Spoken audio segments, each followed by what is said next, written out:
Hey sis, welcome back to the show. Hey, thanks for having me. I told you before this, I was like, I think I changed the topic of what I wanted to spend time with you on today like 4 times.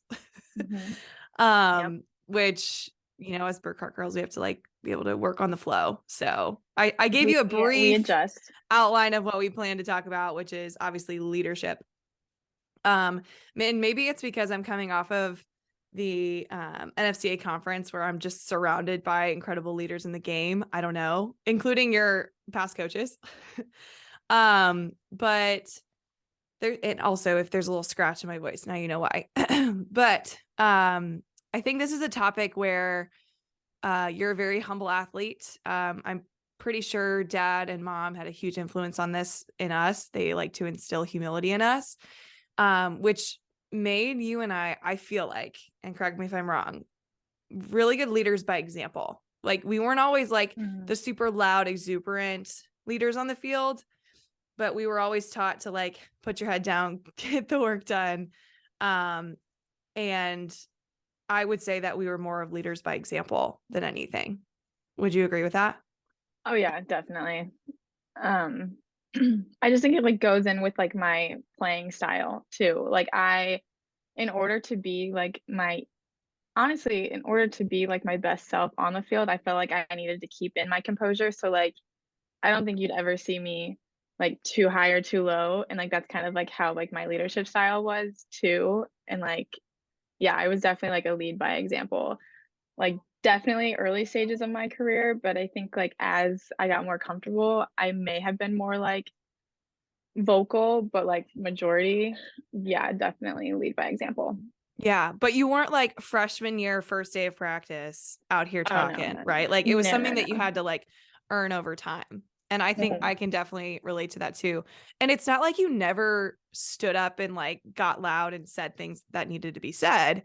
It was just a matter of making sure you knew when the right time was. And I feel like you did a good job of that Yeah, from I what we think talk about.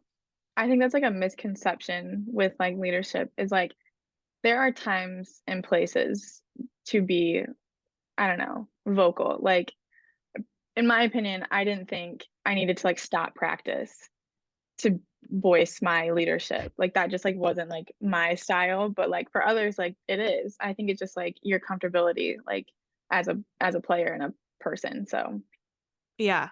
Yeah. So would you call a leader by example like a quiet leader too? yeah, and I think yeah, I know quite a few. Like I've played with quite a few leaders who I think are incredible leaders, and they were more on the quiet side and definitely like led by example. Like they let their actions kind of like speak for themselves. Hmm. Were they older teammates of yours that you learned from and maybe adopted some of those things from? Or could it A come from few somebody under were, you? Yeah. a few are or were younger than me. So, it's kind of like cool to see how that leadership style can be seen in both like underclassmen and upperclassmen. Yeah. And I think what's neat is like obviously you played for two teams, Michigan and UNC, hmm and two totally different programs, two totally different hmm cultures. But what I think I admired most about you is like you never changed your leadership style for either team. Like, and you went into a really tough situation in Michigan where Yeah, you have 1 year, right? Like you have yeah, 1 year to kind of like prove yourself. And I feel like if anything, you were like living your best life at this school because you were exactly who you are and yeah, you were allowed to be who you are, which you always were. But I think that's just neat. And I think this is why you have such good perspective on leadership itself, because even though the culture had changed, you didn't change. And I think yeah. and I think that's the constant that I want to definitely share in this message of this episode. Do you have anything on that you were thinking? No, that kind of hit home for me. Like, I think like the reason that I loved Michigan so much because it is hard. It is hard to go onto a team for 1 year. Like coming in, I was like, I have no idea what they expect from me. I don't know if I'm gonna like get along with like the seniors, like because I was coming in as an experienced player, but then you have to mesh with the seniors who have already established themselves and their leadership styles on the team. But I think what worked so well is that senior class, and I give credit to that senior class, like wholeheartedly is like they are all different, and I didn't feel like I had to be someone or a leader that I wasn't, because like for Taylor, for example, like she was the vocal leader. So I didn't feel like I had to like, I don't know, match that. Like I could be my leadership by example, because her leadership style, like we meshed together, and like the entire senior class, I felt like we brought something different, Mm-hmm. which resonates with the younger girls. Like they didn't feel like they had to be one type of player either, because they had seniors to look up to who were like either just like them or had like the same leadership styles or just like things like that. So like I felt very comfortable fitting in with that senior class. Mm-hmm. So And yeah. you all were leaders in such different ways. Like Yeah. you were saying with Taylor. Which is, I'm so glad you mentioned that, because, underclassmen that are walking in, which you had such great relationships with every single class. Like that's like one thing that not every leader can say. Um, Yeah. and I think that because you were your whole self and Taylor was her whole self and everybody else on that senior squad, like you all knew who you were, which therefore allowed the freshman just now walking in to learn that, oh, I don't have to be like Taylor or Kristina. Like I can be myself and I can Mhm. learn from each one, and Mhm. I'll be more attracted to, I'll throw with or hang out with most like the people that I do relate to a lot. But it allowed the underclassmen to kind of just like be themselves. Yeah. Um, which I think is super cool. Now, with going straight into Michigan, like loyalty is one of the like biggest parts of leadership. How are you able to create that loyalty and just relationship building from day one? Do you have any Yeah. examples? Um, I don't know. I'll probably come up with like specific examples as I start talking, but I think like the biggest thing was I didn't want to come, like I knew Michigan had an established culture. Like they're a historic team, they're a successfully historical team. Like I didn't want to go into there and not embrace that, or go into it and try to like change it. Like that would just be like stupid of me to want to come into this program and like not embrace their culture, you know? So, like, every standard that they sat me down, like, my first day of practice, it was just for me and the freshmen. And it was just like the lay of the land, basically. Like, they wanted us to be able to, like, step foot in, like, the first full team practice and, like, have a sense of, like, what they expect from us. And I thought that was, like, incredible. And so that first day, like, the coaches, like Bonnie, Hutch, Biggie, Face, like, they were like, "This is why we do this. This is you're gonna keep this part of the locker room, like, it has to be clean all the time, like, 24/7." And it's just, like, little things like that. And instead of, like, me being like, "Oh, like, say we didn't do that in my, like, previous school," like, that didn't matter. It was just like, Mhm. "You are in this new culture and on this new team, like, you have to be able to show, like, I don't know, respect in a way." Like I felt like that was the easiest for me to be able to like transition and like fit in with the team, was just like embracing it and not really asking questions. And I mean that's kind of honestly how I bonded with the freshmen. Like it's literally like one fifth year or sixth year senior in a first day of practice with just all freshmen. And so Mhm. like I was able to bond with them and like build a relationship with them, because we're new. Like I didn't like, yeah, I'm an experienced player, but I'm just like them. I'm new to Michigan. So like I didn't want to come in and like have this like superiority over anyone, because like I don't have that leverage. Like I have that maybe leverage maybe like on the field playing softball, but like when it comes to like everything else that Michigan had to offer, like I didn't have that. I was brand new just like them. So I think that's how I was able to like build a relationship with the underclassmen as well, which helped me kind of like fit into like my leadership role in the end. Yeah. I love that the coaches introduced the standard day one. Yeah, Um, day one. that's so good. And, now that you have like learned the standard, were you given situations throughout the year where you were, you know, told, or you just felt like you needed to hold everyone accountable to those standards because now you knew them? I'm sure you were given like situations throughout the year where like you had to make sure that the standards were being fulfilled. When someone slips up or you even slip up, like Mhm. were there moments like that where, you needed to make sure that everybody knew the standard, or even you slipped up on the standard and you're like, oh yeah, like this is how we do things here. Was that ever tested? I wouldn't say like it was tested on a like on a huge level, but yeah, Mm-hmm. like there are like little moments where like even throughout the fall, and I was still pretty new at that time, like there were just situations, for example, like not show like everyone showed up on time. We didn't have like problems with like people showing up late, but it's just like, are you going in maybe like 15 minutes before practice actually starts and like warming yourself up that way you are ready for practice type of thing. Yeah. um and like obviously some days are different. Like I don't expect everyone to every day do that because they're coming straight from class or just like things like that. But just like there are times where people are just kind of like in the locker room just to be in the locker room. And it's just like we can be out there like getting better for like 10 minutes before practice and stuff like that. And this is kind of where my lead by example kind of like played in. Like I didn't like go up to them and was like, I think you need to be out there. I would either like go up to them and just be like, hey, do you want to come with me 10 minutes before practice and go hit? And like they're more inclined to do that. And that was like more comfortable for me. Like I could never go up to somebody and like be like, I don't like that you're in here. You need to be out there. Like I'm not that type of confrontational person, but Mm-hmm. I would like go up to them and just be like, hey, I'm about to do this. Like, do you want to come with me? And like 9 times out of 10, they'd be like, oh my gosh, yeah, like I'll be out there in a second. And so like I was very comfortable with this team just because of how accepting they were. And that's why I felt like I was able to like do that. Um, Yeah. That's awesome. yeah. I love that. And when it comes down to building relationships, did you guys do anything like, and this could be for UNC too, because I know you have two great programs you've come from. Mhm. But are there any like specific like instances or team parties or team get-togethers or whatever that allowed you to kind of like be who you are, rather like outside of softball, that allowed you to build relationship? Because without relationship and trust, you don't have a great team or leadership Right. by itself. So do you have any like specific instances? You don't have to share all the details, right? Like it's your team thing, like you don't have to Right. be specific. But did you guys plan that type of stuff? How often did you guys do that? I will say the biggest difference I saw between like my teams at UNC and then my team at Michigan was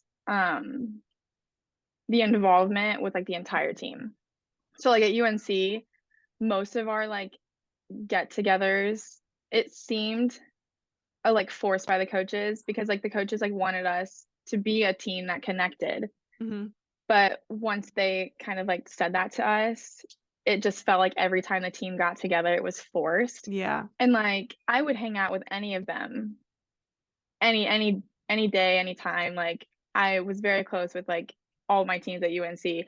But like just the fact that the coaches like kind of like initiated, hey, Mm-hmm. you guys need to be hanging out more. It just seemed Yeah. like forced, and it kind of just like set us up for like not everyone was able to buy into it. And that was like such a shame because like there were such great girls on that team. And like I honestly think like our records and just like our teams in general could have benefited more if we had like more like fulfilling like hangouts together. Yeah. Like if they were Um player led rather than. and like player led, which like they were in a way. Like we didn't like obviously the coaches like weren't with us and we would hang out, but it just like from the get-go, it just didn't seem like it was player led or like I don't know, something that we did was going to get back to the coaches. And it just was kind of like a rough thing for us. And we Mm-hmm. could never get past it, which was such a shame. But I noticed like at Michigan, our group me, anytime someone had a plan, anytime someone just like wanted to go get sushi or just like random stuff like that, like it was always sent in our team player group me. So like Yeah. everyone was invited. Was it open to everyone? um That's cool. Open to everybody, which was like was such a like different thing for me because like everyone has cliques and like we still had like people that we like naturally just like hung out and did things with. But I will see there was at least like 2 or 3 things every week that was like sent in the group message, and it was like anyone's welcome, like we're doing this, like we're studying together, or just like we're going to eat, or just like things like that. um which I think just like naturally made us just so much so much closer. Mm-hmm. I wonder if like there's a way, because there's a lot of coaches like listening. I wonder if there's a way to like have your team do that without forcing it. Because I think there's like a fine Yeah. line, because I don't know if that's like, that probably was just like the fact that, the seniors now, they've spent 4 years doing this, or 5 or 6 for some of you. Mhm. And that's just like what they do. 100%. Yeah. But like, I hope that like players listening are like, oh yeah, like we can do this. We can put this together and kind of lead this type of stuff. But I'm trying to figure out like, how can coaches help their team develop this without like forcing Mhm. it? Cause I'm sure UNC Yeah. was just like, hey, like make sure you guys hang out. And then it felt forced. But like, how do you think that goes about? Like, how does that happen? Yeah, and, like, I don't think like, I do not think that the coaches, like, my coaches at UNC, like, did that, No, they didn't do it like intentionally. no, Just not perceived a at certain way. all. Yeah. But, yeah, like, they could tell, like, at practice 'cause they're with us, like, 4 hours a day, and they can kinda Hmm. tell that, like, we're just, like, not that close, like, we don't, like, mesh well together, and it's just like, "Do you guys, like, hang out, like like, outside of softball?" And it's just like, "Yeah, like, we do, but, like, probably not as much as we should." And so it was just like, yeah, like, I don't know how to I don't know what the answer is for that, but I do think, like, because it was a standard at Michigan from, like, the get-go, like, those seniors had been doing that since their freshman year, and, like, I Taylor has also mentioned that, like, n that was probably, like, the closest team that she's been on, so, like, obviously, it's Hmm. not gonna be perfect her whole 5 years Yeah. or, like, every year, you're not gonna be close with everybody, but I think it's still offering the option to hang out as a team as much as you can, um, is necessary, and, obviously, when it gets to the spring, it's a lot different because you were literally with them Hmm. 24/7, traveling, practice, playing, like, you do need time to yourself, so I think the biggest, like, team building semester is that fall semester. Yeah. Um, That yeah. makes total sense. That makes total sense. Cool. Well, I love that you guys were able to, or you're even describing how like every team's different. Mhm. Every team's going Every to flow team's differently. different. But if Yeah. there's a player listening right now, I hope that you're like maybe repeating this part in your head or rewinding, because it is, I've noticed the best teams are player led. Like, and Yeah. even the best coaches have said that 100%. out loud. Like, and when I say the best, like Hutch, I've heard Mike Andrea say it. I've heard, top basketball teams in the country say it. Like the best teams are player led. And they are the ones who hold the standard. They are the ones who, put together the get-togethers, and of course you have team stuff or like team Christmas, team, all this stuff, which is great. But like, unless you know people like outside of the game, it's very hard to lead them. Yeah. Which brings me down to like this love and humility aspect. I feel like, I'm a huge Brene Brown fan, and she talks about vulnerability all the time and how the biggest connection is found when you're vulnerable. And now Mhm. obviously like it takes a lot of courage to be vulnerable, right? Oh, From yeah. anyone, whether you're a coach, player, Oh, parent. yeah. Like but I find the most connection built is when you're describing something that you went through or that was hard. Yeah. And I feel like maybe you had a lot of that going into Michigan, because you had such good bonds with your teammates. Um, were you that player that shared your vulnerabilities? How did you share that? You don't have to share what your vulnerabilities were. But do you think that's an important aspect to leading, but also like building relationships with your teammates? Yeah. No, I think that's honestly, like, one of the biggest factors that goes into leadership and just, like, bonding with your team in general. Like, I think it's easier, at least for me, it was easier to build one-on-one relationships with my teammates, especially the younger ones, before I needed to call them out on something. Hmm. So, um, I think that was, like, the easiest thing for me was I spent, like, quality time with the person individually first. And then, yeah, like, on a one-on-one basis, you're more inclined to be more vulnerable.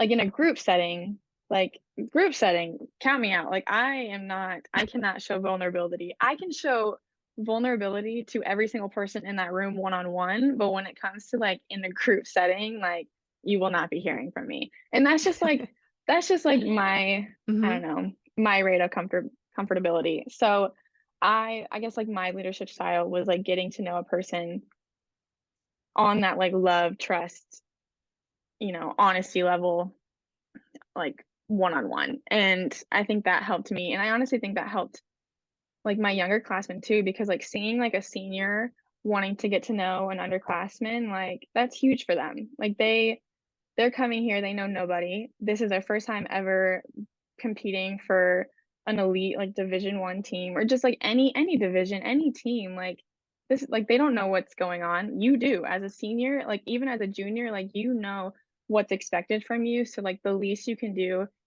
is guide your freshmen or guide your sophomores in a way. And that just like sets up your teams to come. Like even after like I'm done graduating, or I obviously am graduated, like I still keep in touch with like our younger classmen, and like they'll come to me like they're like, am I doing this okay? Like this situation happened, like is that how I should have done it? Like and like they're still learning, and like you never just like stop being their friends. Like they're Mhm. even though I'm not on the team anymore, like they're still like some of my closest friends. Like I want them to be able to come to me with everything. But how I got there is because I took the time to like build relationships with them and like share just some experiences that I went through that they can now resonate with. And Mhm. I think when you find that, like when you find stories and share stories with one another, and it's like, oh, I went through something similar like to you, like it just like makes your understanding of them and of each other like stronger, and just kind of like helps with like the seamless relationship throughout your career. So Yeah, and I think coaches can also do this with their players. Obviously not to like there's a certain extent or, ceiling there.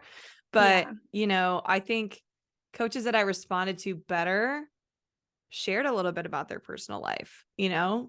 didn't just like and I had a coach in my life who we would show up to practice. We knew nothing about her. She knew nothing about us. She didn't want to know anything about us. And, that was not the coach that we ended up being the most successful with. And I didn't either as a player. And I think there's something special about, again, you don't have to know all the intricate details, but it's just like, I just love when Hutch was always talking about her dog, like to me, because I have a Hmm. dog and we bond over the dog. Yeah. But it's like, and I'm not even her player. So Right. was that an example of, coaches in your life that, bonded with you over certain things? Like, is that a commonality between great leadership that you've seen?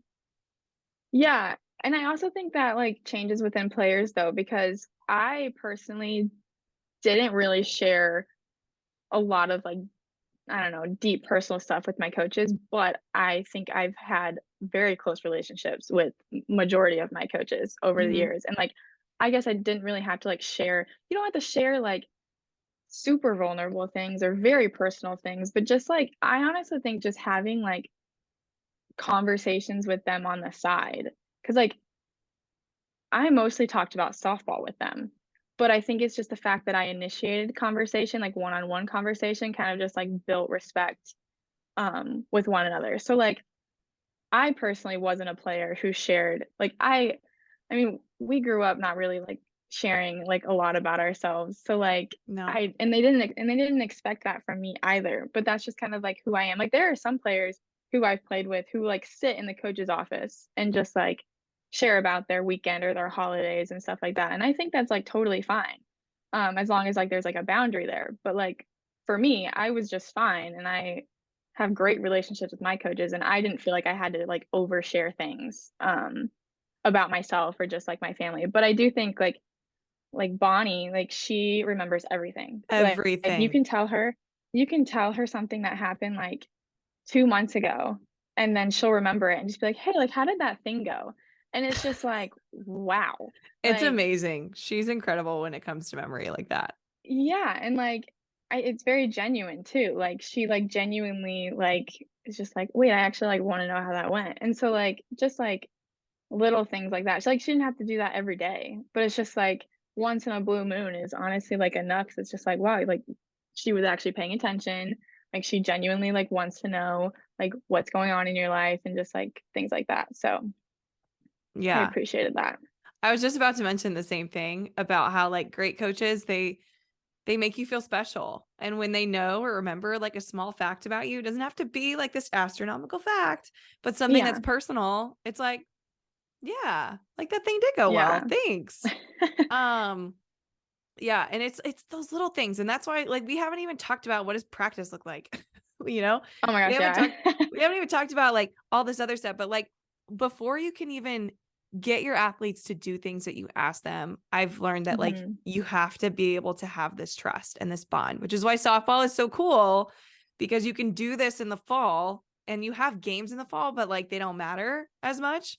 Um, Mhm. so that by spring, like you've built the trust, you've put in the practice, the work, you've gone through really hard things all as a team. And then it's time to just like play, you know, Yeah. which I think is just super rad. But on that same humility aspect, ironically, dad just texted me and we're going to bring him up right now. When we were growing up, I remember dad would always instill in us like, hey, let others talk about you. You don't talk about you. Like when Yeah. we get an award or we're in the newspaper or we're on TV, like there's this humility aspect of just like, hey, like he keeps texting me. I keep getting distracted. It's like the top corner of my computer, dad. Right. And you're in the same house as him right now, which is hilarious. Um, I don't have any texts from him. That's rude. it's all Christmas stuff, like gifts and everything. Oh, yeah. Um, he's like, what does Ben want for Christmas? Um, but back to this. He really did though. He made sure that others, not that others talked about us, but that we weren't always talking about ourselves. Yeah. And I think that's a leadership quality that, you know, maybe he didn't mean to instill in us, but I think goes a long way, because it doesn't like put you over somebody or better than somebody. And sometimes when you're always sharing or posting the things that you've done, almost in a way of like, hey, look at me, it kind of Mhm. takes away from being a leader, don't you think? Yeah. Yeah, I think there's a good balance there because obviously, like, when good things do happen to you, like, it's okay To be to be excited like about it. Yeah. yeah, and, like, see that your hard work pays off, but, like, yeah, if you're not celebrating your teammates more than you're celebrating yourself, then I think that's, like, a very hard it's I don't know, it's just, like, very hard as a leader to be able to, like, build that respect for yourself if you're obviously always tooting your own horn and not showing it back to your teammates. Like, your teammates are gonna notice that. Your coaches are Mhm. gonna notice that. People on the outside are gonna notice that. Um, so, I love yeah. that. Celebrate your teammates more than yourself. And like, obviously, you want a freaking gold glove. I was sitting here at NFCA and I'm just like, how cool would it have been if you like traveled with your gold glove and showed Oh Rawlings while we were gosh, down there? no. I No, may have no. walked up to the rep and said, oh yeah, my sister's going. Jeez. But see, let others talk about you. But I do like that. Like that's something we should like put on a t-shirt. Like celebrate your teammates more than you. Obviously you can be excited about the things that you're doing. Like Absolutely. when I signed to go to Purdue, like that I was so proud of it. I was just like, I can't wait Yeah. to go here.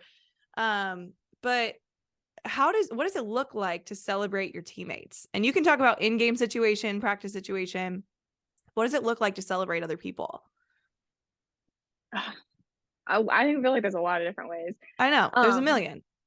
it's honestly and I've, like, thought about this a lot actually because I am not a, like, outwardly passionate person on the field. But, Taylor is. however well, she is, um, but I feel like if you look in, like, clips that I've rewatched just over the years of, like, me playing, like, I get more excited when my teammates make, like, an out or, like, hit a home run than, like, I ever was, like, Mhm. me hitting, like, a triple or, like, a diving catch or anything. Like, I usually just, like, run as fast as I can, like, back to the dugout. Like, I don't like the attention, but, like, when my teammates like, I will never forget, um, I will never forget, like, my teammate Destiny DeBerry was playing left field, Mm. and she like made a catch, and then the runner at first was like all the way at second, and so she threw the runner out at first, and it ended up being like a double play. And I like, you can just like see me like in right field, like backing like first base, and I'm literally like the most excited like person on the field. And like I look back on it now, and like I don't even like realize that I'm doing it, but like I look back on it now and I'm like, I don't think I've ever seen myself do that for myself, like ever. And like that's okay. Mm-mm. I wouldn't change that. But I think it's just like funny is I don't know. I'm more passionate for like my teammates than like I am for myself. Like, and don't get me wrong, like when I hit a triple, like I'm very proud of myself, like internally. Like I'm not like, oh, like that just happened. Like, no, Yeah. You're no like, one, well, I don't think yeah. anyone feels like that. But I think like outwardly, I'm more passionate when like my players and like teammates like succeed. So I don't know. I think the biggest moment where you celebrated yourself was when you hit your first home run at Michigan, because there's literally like the perfect photo. And honestly, it's kind of like a story. It's like a fairy tale, because you hit a ton of home runs at UNC, and like your friends at Michigan like didn't know that, right? And so they're like, all Yeah. season you're hitting the fence, you're getting a crap ton of triples and doubles. And like, even Hutch is like, when is it gonna happen? Like, Oh my gosh, every day, but every day. it was like it was perfect because you finally hit it. And I was there. I was so happy to be there. Anna and I were going nuts. I know. But it was like this laser over right field. And, you're hitting home plate and your arms are up and your teammates are going absolutely bonkers for you. And it's like perfect because you spent the whole entire season hyping everybody else up. And now is like the last game at Alumni My Stadium, last at bat. last at bat, like you hit the home run Yeah. and everybody gets to celebrate you. Like that was just so perfect. I had to I share that. will say I was very excited for that, but I honestly was like, I think it was just like more shocked at like what had just happened, and I was just like, oh my gosh, and like it was just like hilarious. And every teammate, like when I got back into the dugout, they were like, we all swiped our yard card. Like for that last at bat, we all swiped it, and I was like, are you kidding me? What And does they're that just like, mean? yeah, like we. Swiping your yard card? Oh yeah, like you just when someone's up to bat and like you just like feel that they're gonna hit a home run, like you swipe your yard card. Got it. Got it. Yeah, So yeah, everybody yeah, was feeling it. yeah. Mm. Uh-huh. Everyone was feeling it. And I was just like, okay, well then it was y'all. It wasn't me. That's so, see, you put it on to your teammates. Okay. What are other moments? Okay. So you shared Destiny's cool play, which I think was like on ESPN top 10 plays too. It was. It Yeah. was. Yeah. I remember And that. you didn't just like get hype for, your average play. It was like always like the big one. Are there any other instances where you're like, oh yeah, this is easily I'm going to hype up my teammates before even myself here? Like what are moments where it's cool to go nuts about something? Oh, I think like anything. And like at UNC, Coach Bark always emphasized like celebrate the little things. Um, so like I probably get excited for every little thing. Like a sacrifice bunt. Oh, the sacrifice bunt, Taylor, it was against Maryland. Mm. Um, I think it may have been a suicide squeeze actually. But Taylor, the power hitter of the team. yeah, no, the power hitter of the team has a ton of walk off doubles, whatever, like home runs and stuff. And um, Hutch had her do a suicide squeeze, and we ended up like I think tying the game. Um, but we were in extras, and so it was like so crucial. But like it wasn't just me getting hyped, like everyone in the dugout, like something that seems so like small, like a bunt, but like it carries so much, and like you have to be able to execute when needed. And so that was huge. I'll probably never forget that either. Mm-hmm. Um, Are there certain moments where like the coaches got super hype and you guys are like laughing about it, or like they're pumped?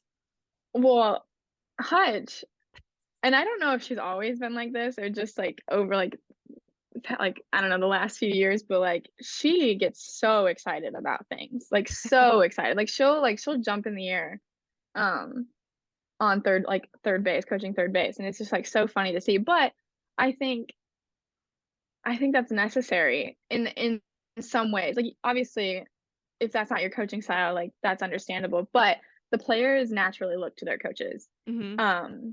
And if they're like looking as if, oh well, we expected that from you, that doesn't really like sit well with the team.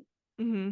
Because like obviously like we know it's expected from us and we expect it from ourselves to execute whatever the coach like sign is to us, but it is nice and like reassuring to see your coach getting just excited as like the players in the dugout, because it Mhm. kind of just like, I don't know, it just, we all feel as one. Like it's not like there's no divide where like the coaches show no emotion, the players show like all the emotion. It's nice to come back in the dugout and get a high five from Biggie or from MJ and just be like, that was great, like great job. Like it's just like it, I don't think it's bad for a coach to reassure their players like that. Like I don't, Mm-mm.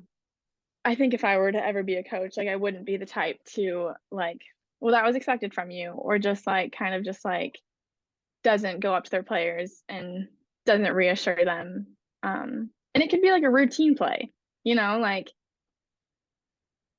I don't even know an example, but just like any routine play, like I think sometimes like there's this misunderstanding that like you're expected to complete that play every single time. And like you can set that standard for yourself, but that doesn't mean that you can't reassure your players and just be like, thank you for being consistent, or just like small things like that. I think like goes a Mhm. long way. Yeah, and I think the energy that coaches give off, it's definitely something that the players can then adopt as well. Like Yeah. I think there's been moments in my life, either coaching or playing, where you're being yelled at by the coaches, like, have more energy, have more energy. Hmm. And like it'll be at a moment where like the game's kind of flat. And that does not perceive well for me or any of my teammates. I don't know if you're different, but like when No, I someone, agree. it's kind of like that force I thing you were agree. talking about earlier. Like when it's Hmm. forced, I that's fake, right? Like, Yeah. but if in that moment or situation, nobody's making plays on defense, and then there's one play that's made and everybody goes nuts, like that's where you get your hype back. Like that's where you can Yeah. get the energy back. And like you were saying, when the coaches do it, or maybe you're not hitting off of a pitcher, the whole team, nobody's making contact, and somebody gets down like a bunt and it's safe. The coaches being excited about that is now going to make the players be more excited about that. Hmm. And like you said, Yeah. like that's the moment where you can celebrate the little things and bring back the energy naturally without Yes. being forced. Yes, I I'm agree. so glad you mentioned that. I'm so glad you mentioned that. Now, okay, so we've built the trust, we've built the love, the relationship with our team. The last thing I wanted to share before we do our fun little 5 to Thrive at the end is, now let's talk about communication. Hmm. So when like, okay, so you build the trust, everything.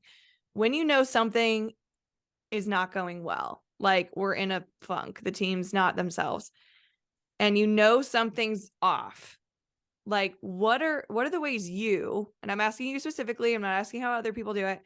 What are the ways you kind of, step in and maybe say something, or try to do something? What are you thinking in that moment, to try to get your team back in it?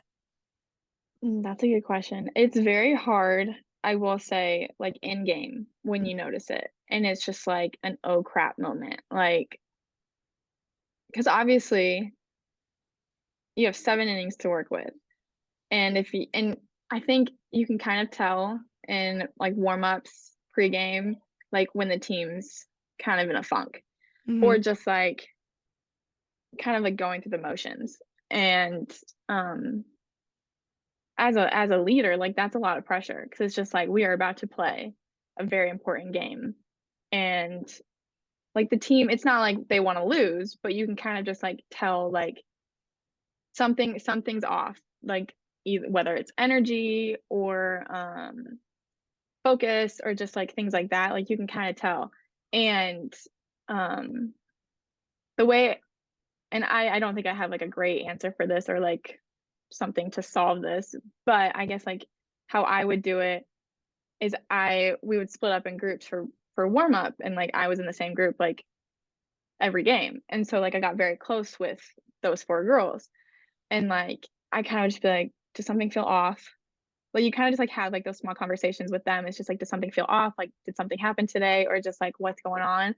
And like if I if I got like reciprocating feedback, like, yeah, no, like something is like off and I'm not sure what it is, like then like you kind of just like go to the other seniors. So like I was never the type of player or the type of leader to automatically fall on the coaches when things felt like abnormal or kind of like in a funk, because I think going back to our point with the team leading um aspect, like I think it's so important for teams to be able to figure that stuff out on their own. One, because I think it builds like an even closer bond, because not every day is going to be perfect. You know that. We all know that. Like it's, but how do you get through those hard times is what builds your relationship with your team Mm-hmm. even more. And I think, yeah, the coaches do have um, a responsibility there too, but I feel like we would never go to the coaches unless we felt like it was out of our control type of Yeah. thing. Or you're out of Um, options. Like you've tried everything. yeah, Yeah. need advice, because obviously like your coaches are there, like they're your biggest leaders, they're your biggest advocators, like they want you to succeed as well. So like I don't think it's any harm to go to them, but I think not until you exhaust all the options within the team itself. So and every player can contribute to that. Obviously, like the seniors or your leaders on like appointed leaders on the team, like um they have the responsibility of getting the team back into gear or whatever the problem may be. But I think it's also the responsibility of the underclassmen to be able to work and collaborate with those seniors to be able to like resolve the issue. Um, Whatever it may be. It can be a very small issue, it can be like a very large issue. Like I think the teams that can handle it within themselves first are the teams that are going to succeed Mm-hmm. on and off the field, definitely. Yeah. I hope that Now, answered your question. it totally did. I really Okay. love your answer. Now, not every program gets to say, yeah, the seniors can totally talk to the coaches if they have something going on. Yeah. So Yeah. if like we've been, I would say for the most part, like pretty lucky with that. Like, but I will say coaches that have done it really well, like you said, they let the team kind of figure it out. But what are things that coaches have shown you that have allowed you to be able to talk to them without being criticized? Yeah. And not every coach in your life has been able to do that. Neither have I, and most people. Right. Right. But like, what are the big things or that stick out to you that have allowed coaches? And maybe it's all the things we described earlier. I don't know, but what is Yeah. it that sticks out with a coach that allows you to be able to, as a senior class or just as an individual, go up to them and kind of share what's going on? Yeah. And that's like a great point, because that is very tricky. And unfortunately, you're not going to have the luxury to do that on every single team. Right. And I think it can vary every year, honestly. I think it's how much trust does the coaching staff have with their senior class to be able to lead the Mm-hmm. team, Mm-hmm. team led, you know.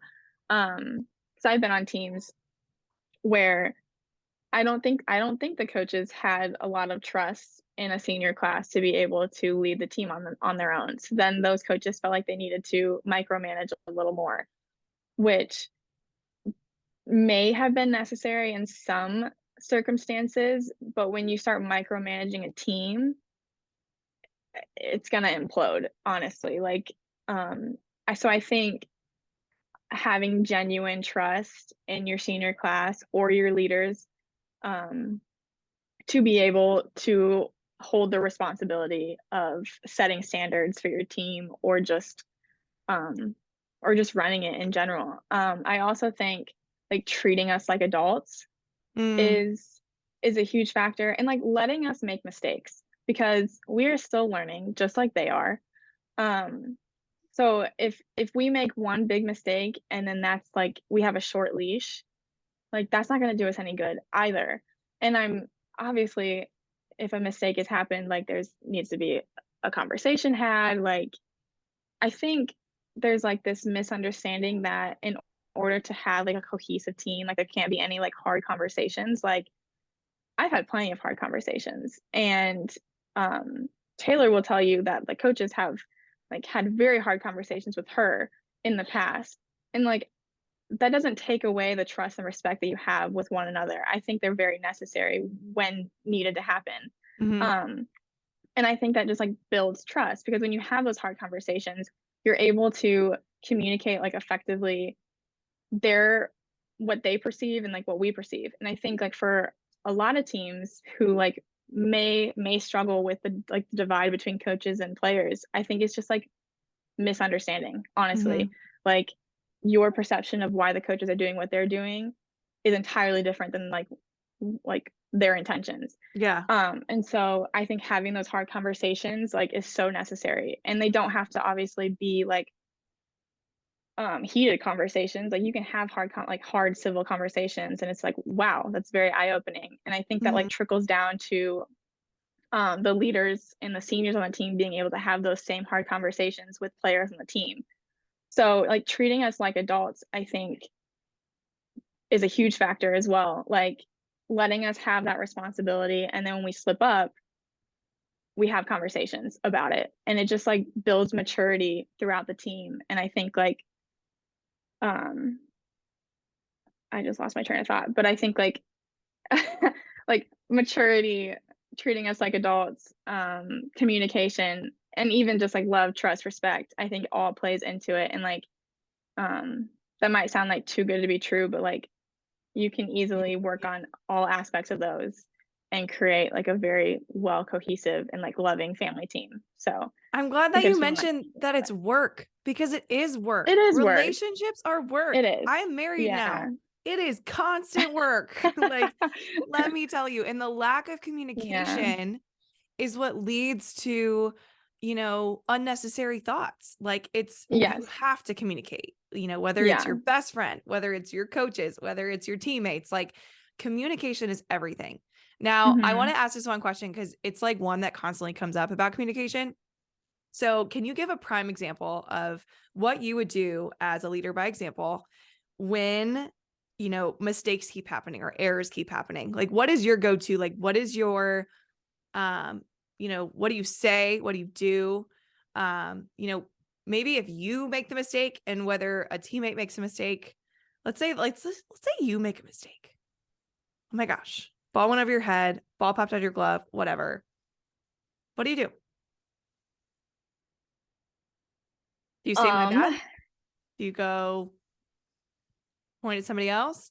I will say, while you're thinking, Sue Enquist came on the podcast and she talked about how in practice, like literally one of the cages or, a certain station at practice was literally failure recovery. It was, you're going to love that. commit the area. What? You're going to commit the error. And then you're going to do what you would do if you were in a game. Yeah. So they did it defensively. They did it offensively. Offensively, you can't really communicate because it's you and you in the box. Hmm. But like they would go over a routine that they would do, like a physical routine where they'd grab dirt and chuck it or something. And everybody was Gotcha. individual. And so like that is how they went over failure recovery. But she did make it known that like on defense, they communicated something to someone so that they could get over it. Okay. What are things, do you do that? Do you do some sort of that? I'm just curious.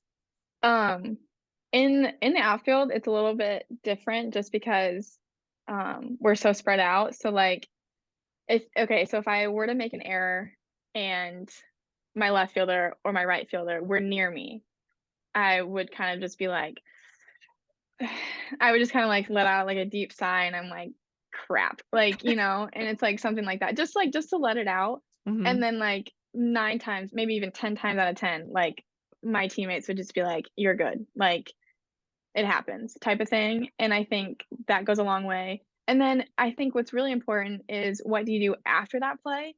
Because I think it's, I feel like you have to be able to show some type of emotion when an error happens, because yeah, like it sucks. Like you just made an error in front of everybody. Like it's Mm-hmm. gonna feel some type of emotion in some type of way for you. So I don't think it's bad to be able to let it out however you need to. But I think 10 seconds later, you have got to be able to completely forget it. If you're Mm-hmm. sitting there sulking about it and your teammates can feel that, like, I can see you. Like, I mean, I was in center field, so I kind of, like, see, like, everybody, but, like, if you make an error, I'm not mad about the error.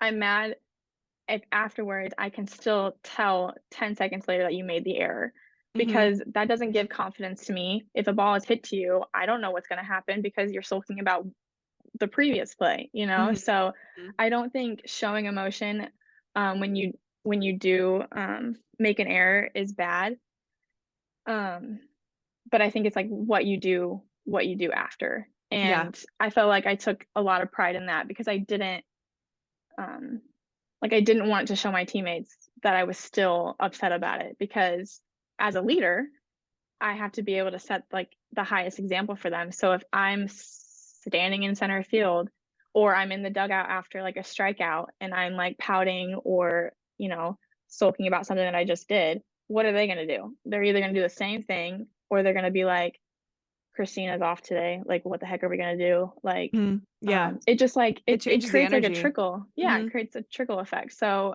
errors are gonna happen, it's the name of the game, but it's kind of just, like, what you do the 20 seconds after it happens. Mm-hmm. And I think a lot of people, show their emotions in different ways, and as long as it's, not cussing or, being that throwing a bat. I don't really like throwing bats or helmets either, Because you but, take pride in those things. You're like, yeah.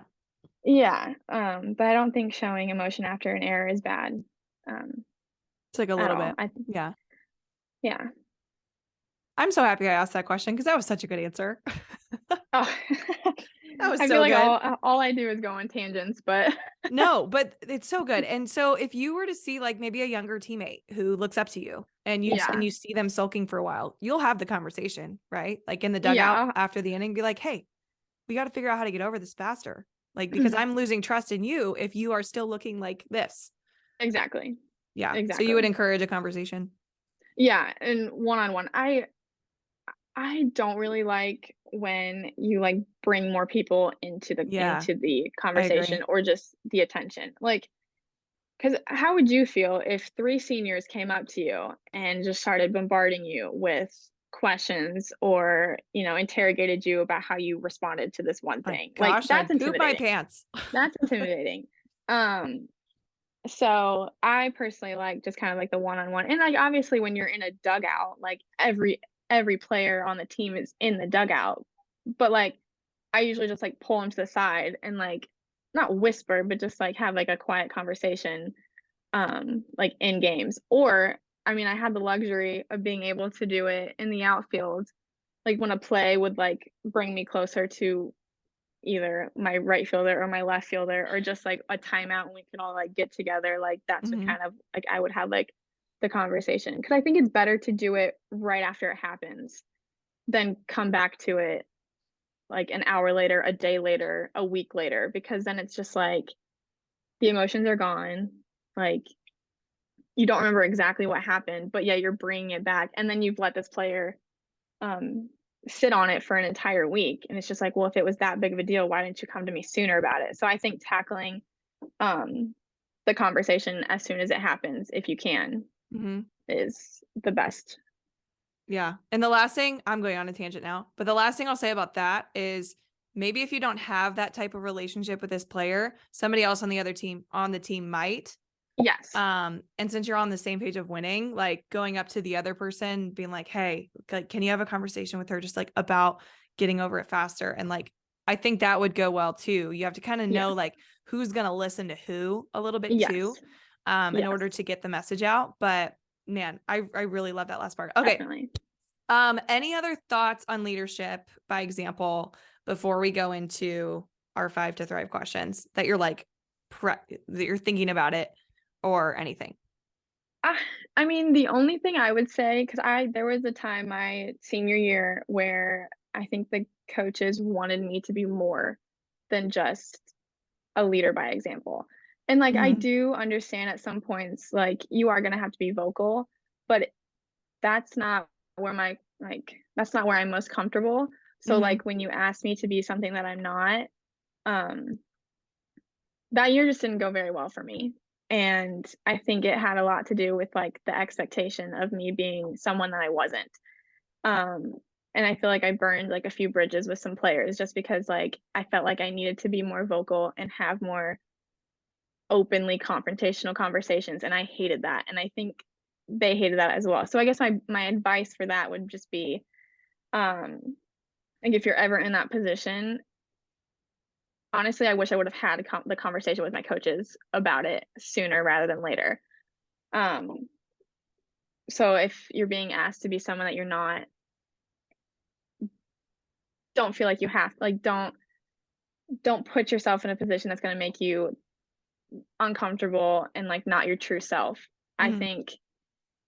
I think being able to have the conversation with your coaches and being like, "Hey, I will do the best I can with being vocal, being more vocal, because I understand like the need for it, but this is my leadership style. Like, how can we work to be able to combine the two without straying from like who I really am?"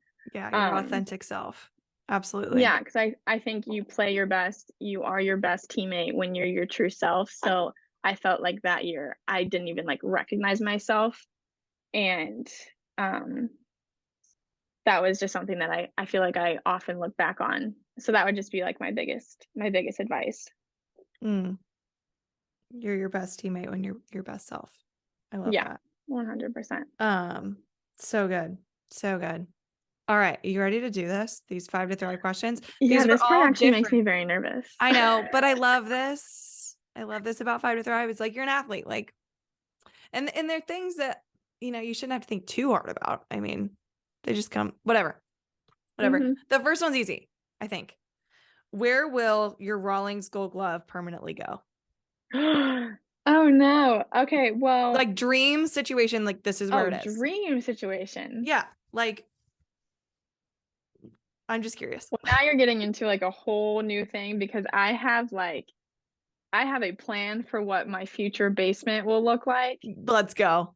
and it will be down there. In a case, probably next to my jerseys. And then I also have newspapers, which sounds very old school, but I have Mm-hmm. newspapers from when UNC basketball won their national championship in 2017. And I have one when they beat Duke, and I have one when I graduated. So it has like my graduating class. And then I'm trying to find a newspaper of when Michigan football just won their Big Ten championship. So then I'm gonna have those all framed, and it's gonna be like over top of like all of it. So the vision is there, the execution, we'll see how that Pending. pans out, pending. But it will be in display in my house, definitely. I love it. I love it. That's perfect. All right. Fill in the blank. Okay. Leadership is what comes to mind? Responsibility. Good one. What does leadership look like outside of the field? Like one example. Um, I think just bonding one on one with your teammates, and not talking about softball, honestly. Mm-hmm. So I see you as a leader by example. Who is the first person that comes to mind when you try to think of, the top leader by example that you've met or anything in your life so far? Um, Who I think exemplifies I would it? say Abby Settlemeyer, who is Hmm. currently still playing at UNC. She's younger than me, but I admire her tremendously. Um, that girl has gone through so many injuries, and it is so sad to see because of how hard she works. And no one really knows how hard she works because that's who Abby is. She might be more humble and more quiet than I am. Um, but that girl is so good. She works her butt off for her and her teammates, and she's just like genuinely like one of the nicest people I've ever met. So yeah, I love Abby. Abby, love you. I wish her the best season ever because she deserves it. Yeah. We'll have to send this to her. That's I so know. fun. I was like, shout out. That's perfect. What's the most recent lesson that you can think of that you've learned about leadership?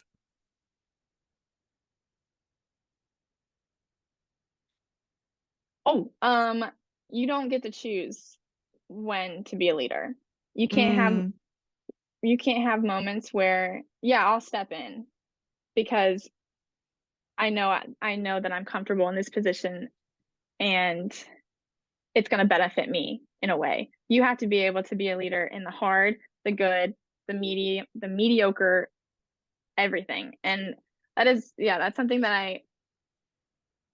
I did learn recently, but I think I could kind of like tell throughout my career, like you don't get to choose when to be a leader. Like yeah. you have to be consistent for yourself, for your team, for your coaches. Um, it's gonna be hard. It's not easy. Like being a leader is not easy, but you have to show up every day and in Mhm. every situation. You don't get to just pick and choose. Dang. That is so good. So I have my athletes come up with like power statements that they want to live by, like when it's hard, when it's easy, all the time. And a lot of kids like they use a simple like I'm confident. Like I want to be confident in everything that I do. And I always tell them like mine is I am a strong leader. And like on the days, like that I just don't want to show up. I'm just tired and all the things. Mm, It's important for me to figure out like even on this tough day, how can I still show up as a strong leader? I think mm, that, you know, leaders are leaders 24/7, like you were saying. mm. So it's like, and it's not like you have to be yelling at people 24/7.